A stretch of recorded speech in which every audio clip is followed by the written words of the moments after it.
নমস্কার সবাইকে। And ক্রিক YouTube channel এবং ফেসবুক পেজে আপনাদের স্বাগতম। আমার আজকে একটা প্রথম পেজের ভিডিও এবং এই চ্যানেলে আপনারা খেলাধুলা বিশেষ করে ক্রিকেটের সব ধরনের ভিডিও পেয়ে যাবেন। আশা করি আপনারা লাইক এবং সাবস্ক্রাইব করে আমার চ্যানেলের সবসময় সঙ্গে থাকবেন। ধন্যবাদ। আপনারা সবাই জানেন যে টি-20 বিশ্বকাপ চলছে এবং অলরেডি অনেকগুলো ম্যাচ হয়ে গেছে।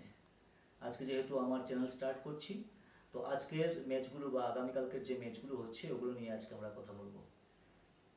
আগামীকালকে ভারত ভার্সেস পাকিস্তানের ম্যাচ। সহজেই অনুমেয় ম্যাচটা কি হতে চলছে, রবিবার দিন, তাও টি-20 বিশ্বকাপের একটা ম্যাচ। যদিও আগের মতো এখন আর ভারত পাকিস্তানের ম্যাচ হয় না। পাকিস্তানের বর্তমান যে অবস্থা, আমার কাছে খুব একটা উত্তেজনাপূর্ণ ম্যাচ হবে বলে মনে হচ্ছে না। তারা কিছুদিন আগে আয়ারল্যান্ডের সাথে হারলো নিজের দেশে, আর এই বিশ্বকাপে একটা অঘটন ঘটিয়ে দিল, তারা আমেরিকার সাথে পর্যন্ত হারলো। আগামীকাল ভারতীয় সময় ঠিক 8টায় ভারত পাকিস্তান সেই ম্যাচটা শুরু হবে। যদিও অনেক কাঙ্ক্ষিত ম্যাচটা, কিন্তু ফলাফল কি হবে তা নিয়ে খুব একটা আনপ্রেডিক্টেবল কিছু বলা যাচ্ছে না। ভারতীয় যদি প্লেইং ইলেভেন আমরা বলি, আমার কাছে মনে হচ্ছে না কোনো চেঞ্জেস হবে বলে। যদিও একটা সবার কাছে মনে হচ্ছে যে জয়সওয়াল কেন খেলছে না, কিন্তু যেখানে প্লেইং কন্ডিশন পেসারদের ফেভার করছে, তো কুলদীপ যাদব খেলার কোনো জায়গা আছে বলে আমি মনে করি না। তো যদি 4জন পেসার খেলে তাহলে অক্ষর প্যাটেল খেলাটাই বেটার হয়। আর পাকিস্তানের যদি চেঞ্জেস বলি আমরা, পাকিস্তানের দলের বর্তমান যে কন্ডিশন, কাকে চেঞ্জ করবে? তাদের ক্যাপ্টেন রানে বল খেলে যাচ্ছে, যেখানে টি-20 বিশ্বকাপ প্রতিটি খেলোয়াড় 20 বলে 30, 40, 50 পর্যন্ত বলছে। এখানে যদি একটা ক্যাপ্টেন দলের মানে রান করার কোনো চেষ্টাই করে না, তাহলে আমাদের কিছু ওই দল চেঞ্জটা করবে কাকে? তো আমার মনে হয় দুটো দলই সেম কম্পিটিশন নিয়ে কাল মাঠে নামবে। আমরা যদি ভারত পাকিস্তান ম্যাচের পরিসংখ্যান তুলে ধরি, তাহলে আইসিসি টুর্নামেন্টে ভারত পাকিস্তান থেকে অনেক অনেক এগিয়ে। অনেক এগিয়ে নয় বলতে গেলে, ভারত আনবিটেবল পাকিস্তানের কাছে। কিন্তু টি-20 বিশ্বকাপে 2021 সনে পাকিস্তান একটা অঘটন ঘটিয়ে দিয়েছিল, যেখানে ভারতকে 10 উইকেটে তারা হারিয়েছিল।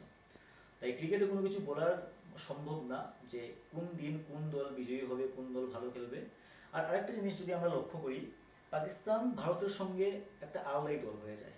আর ওদের একটা সিস্টেম আমরা বলতে পারি যে তারা যে দলের সঙ্গেই খেলে ঠিক ওই দলের সমসাময়িক ক্রিকেট খেলে। যদি আমরা বিগত কিছুদিনের আমরা ক্রিকেট তুলে ধরি, পাস্ট কিছুদিনের ক্রিকেট তুলে ধরি, তাহলে আমরা দেখতে পারবো যে পাকিস্তান জিম্বাবুয়ের সাথে ক্রিকেট ম্যাচ খেলতে গিয়ে জিম্বাবুয়ের সাথে টি-20 হেরেছে, আয়ারল্যান্ডের সাথে হেরেছে, রিসেন্টলি তারা ইউএসের সাথে হেরেছে, আবার ভারতের সঙ্গেও তারা অনেক ভালো ক্রিকেট খেলেছে।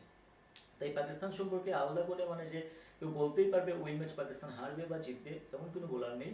কিন্তু ফেভারিট হিসেবে আমি ভারতকেই ধরবো। 70-30 ম্যাচ হবে, কিন্তু তারপরও ভারতও বড় ম্যাচে কোলাপস করে। কালকের এই বড় ম্যাচে কোন কোন খেলোয়াড়ের দিকে আমরা নজর দেব? সর্বপ্রথম যদি ভারতীয় প্লেইং ইলেভেন বলি, তো আমি তো প্রথমেই বললাম যে প্লেইং ইলেভেনে কোনো চেঞ্জেস আছে বলে আমার মনে হচ্ছে না। কিন্তু যদি প্লেইং ইলেভেনে আমরা বলি যে কোন কোন খেলোয়াড়দের থেকে আমরা আশা রাখতে পারি যে ম্যাচগুলো জেতাবে, তাহলে আমার মুখে দুটোই নাম, বিরাট কোহলি এবং হার্দিক পান্ডিয়া। বিরাট কোহলি শুধু পাকিস্তানের এগেনস্টে নয়, উনি বিশ্বের যে কোনো দলের জন্যই একটা ভয়ানক একটা সংকেত, ভয়ানক একজন খেলোয়াড়, যিনি যে কোনো মুহূর্তে যে কোনো সময় ম্যাচটা ঘুরিয়ে দিতে পারেন। আর সঙ্গে হার্দিক পান্ডিয়া, ওনার যদি আমরা রেকর্ড দেখি পাকিস্তানের এগেনস্টে, হার্দিক পান্ডিয়া এবং বিরাট কোহলি ওরা দুজনে ম্যাচ উইনার। অনেকগুলো ম্যাচ পাকিস্তানের এগেনস্টে ভারতকে ওরা হারের মুখ থেকে জিতিয়ে এনেছে। তো ভারতের দিক থেকে দেখতে বলে এই দুইজন। আর আমরা যদি পাকিস্তানের দৃষ্টিকোণ থেকে দেখি, পাকিস্তানের ম্যাচ উইনার বলতে বলবো পাকিস্তানের বোলার। ওরা এত ভালো বোলার, কিন্তু যাই হোক গত ম্যাচে তারা এত ভালো বল করতে পারেনি। হয়তোবা আমি বলবো ওরা ভালো বল করতে পারেনি অধিনায়কত্বের কারণে। পাকিস্তানের ক্যাপ্টেন্সি ওই ম্যাচে খুবই বাজে হয়েছিল।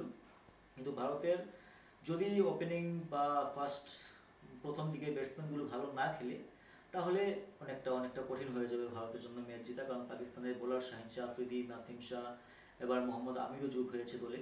তো একটা ভালো ম্যাচ হতে যাচ্ছে, কিন্তু ভারতের জন্য খেলতে হবে বিশেষ করে বিরাট কোহলি, হার্দিক পান্ডিয়া। সবাই 11 জনের 11 জন খেলতে হবে, কিন্তু নজর থাকবে পাকিস্তানের পয়েন্ট অফ ভিউ থেকে, তাদের থাকবে ওই দুটো প্লেয়ারকে ভালো খেলতে, বিরাট কোহলিকে তাড়াতাড়ি আউট করতে, হার্দিক পান্ডিয়াকে উইকেট না দিতে, হার্দিক পান্ডিয়াকে তাড়াতাড়ি আউট করতে। এই বিশ্বকাপে অনেকগুলো জিনিস মানে বলতে হচ্ছে, যেগুলো নিয়ে আইসিসিও ভাবছে এবং অনেক অনেক পুরনো ক্রিকেটাররাও বলছেন যে পিচের কন্ডিশন এত মানে বাজে, বাউন্স হচ্ছে, কোন দিকে বল যাচ্ছে, প্লেয়াররা ইনজুর্ড হচ্ছে। তো আশা করি কালকের ম্যাচে এমন কিছু আমরা দেখতে পাবো না।